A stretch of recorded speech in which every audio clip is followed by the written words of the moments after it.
Немецкий автомобильный бренд Opel теперь в Кургане. Официальный дилерский центр Opel, автосалон «Ладья Плюс». Мы ждем вас. Проспект Машиностроителей, 40. Телефоны 64 27 27, 64 28 28.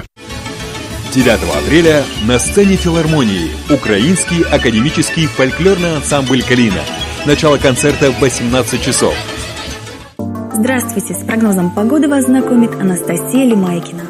Наш спонсор — автосалон «Ладья Плюс», официальный дилер Opel в Кургане. В автосалоне «Ладья Плюс» действуют специальные цены на автомобили Opel 2012 года выпуска.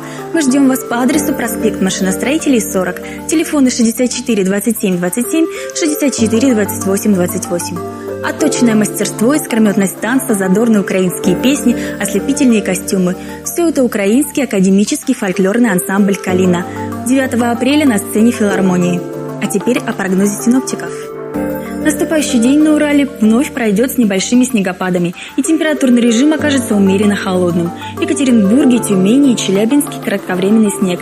Температура днем -1-4. В Кургане облачно, небольшой снег. Ветер северо-западный 3,8 метров в секунду. Температура воздуха -7-9.